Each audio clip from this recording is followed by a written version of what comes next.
Je te salue dans le beau et précieux nom de notre Seigneur Jésus-Christ, lui qui est le commencement et la fin. Je suis le pasteur Emian Guidibi du Bénin et je vais partager ce témoignage avec toi aujourd'hui. Le témoignage de cette femme stérile, une femme qui n'a jamais pu enfanter après des années de mariage. Elle fréquentait beaucoup d'églises, elle priait, elle demandait au Seigneur de venir à son secours.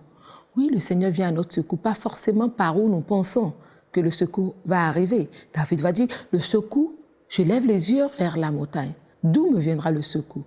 Mais en même temps, il a compris que le secours ne vient pas de la montagne, mais que le secours vient de l'Éternel, qui a fait les cieux et la terre. Alors, le secours de l'Éternel est arrivé à cette dame-là, qui participe souvent à nos réunions, à nos séances de prière. Et cette dame a longtemps été maltraitée dans sa belle famille parce qu'elle n'enfante pas. Comme chez nous en Afrique, quand vous êtes une femme mariée, vous n'arrivez pas à concevoir, ça devient un sujet à polémique. Tout le monde vous juge. Parfois, on dit même que vous avez la sorcellerie.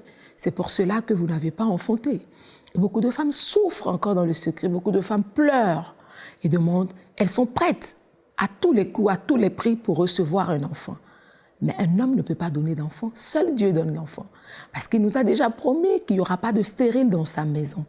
Il y aura des femmes qui vont porter des fruits. Leurs entrailles porteront des fruits. Nous porterons des fruits certainement dans tous les domaines de notre vie. Alors, cette femme est arrivée et nous avons prié pour elle. Nous avons longtemps intercédé en faveur de sa stérilité.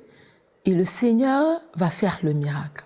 Mais pas d'une façon habituelle, d'une façon autre que nous en avons l'habitude. Parce qu'il est le Dieu qui agit tantôt d'une manière, tantôt d'une autre. Après nos séances de prière, de requête, de supplication à Dieu, de se rappeler d'elle, de lui faire grâce, de lui faire faveur, nous n'avons pas eu de miracle instantané. Mais un jour, on était dans la réunion d'un dimanche. Et quand la sœur est arrivée dans cette réunion, je l'ai vue en même temps comme si elle était enceinte. J'avais vu l'apparence, l'image d'une femme qui était enceinte. Et la tenue qu'elle portait ce jour était encore une tenue ample qui donnait un peu l'impression d'être une femme enceinte. Et du coup, j'ai demandé au pasteur Edgar, mais regarde la sœur, comment tu la vois? Il me dit comment? Je dis non, regarde son apparence. Elle ressemble à quoi? Et quand il regarde, il me dit, on dirait qu'elle est enceinte, on dirait qu'elle a l'air d'une femme enceinte. Je dis exactement, c'est ce que je viens de constater. Mais à la fin de la réunion, je vais lui demander si déjà elle est enceinte, si l'Éternel nous a exaucés ou pas. Et à la fin de la réunion, on a appelé la sœur, on lui a demandé, est-ce que tu es déjà enceinte? La sœur dit, oh non, je ne suis pas enceinte. Pourquoi vous dites ça? Et nous lui avons expliqué la révélation, parce qu'on peut l'appeler ainsi une révélation, que nous avons reçue du Seigneur. On a rendu grâce au Seigneur, on a prié pour elle.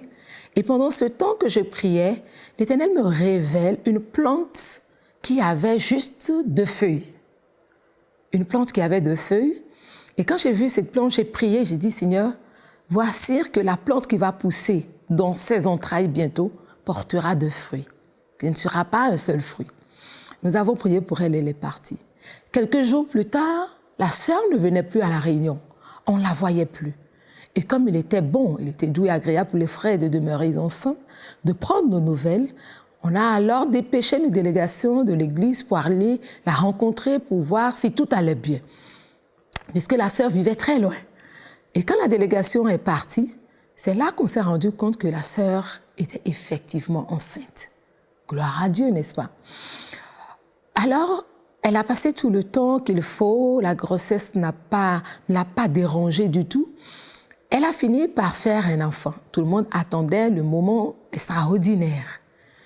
Et à la naissance, ou à l'accouchement, je vais le dire ainsi, nous avons vu que la sœur a accouché des jumelles, 2 filles. Et quand la nouvelle nous est parvenue, je dis gloire au Seigneur Jésus.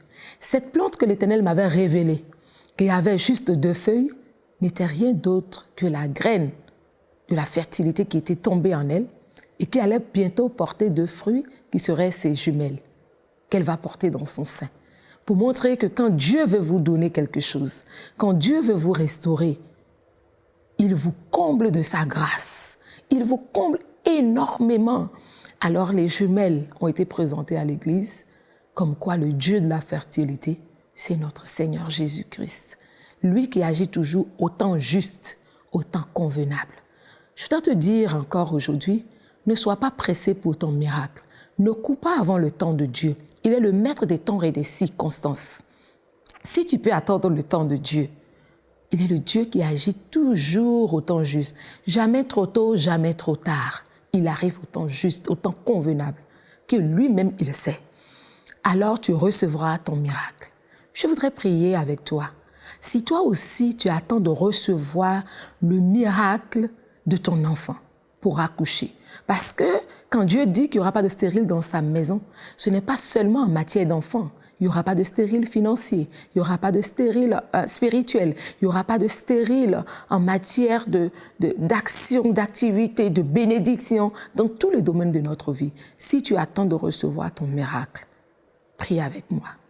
Seigneur, je vais te recommander mon frère et ma sœur qui attendent depuis ce miracle, parce que je sais que tu es le maître des temps et des circonstances, que tu donnes toujours au temps juste. Que les écluses des cieux s'ouvrent maintenant, Seigneur. Que nous plus abondantes de leur miracle, de leur bénédiction, tombent dans leur vie au nom de Christ Jésus. Père, je veux te dire merci. Parce qu'il n'y aura point de stérile dans ta maison, alors que le sein de ces femmes reçoivent maintenant la fertilité au nom de Christ Jésus. Que la poche et les comptes en banque de quelqu'un reçoivent la bénédiction maintenant au nom de Christ Jésus. Tu le fais en même temps, Seigneur. Tu n'es pas le Dieu qui est en retard. Merci parce que tu les combles encore aujourd'hui. Merci Seigneur, au nom de Christ Jésus. Amen.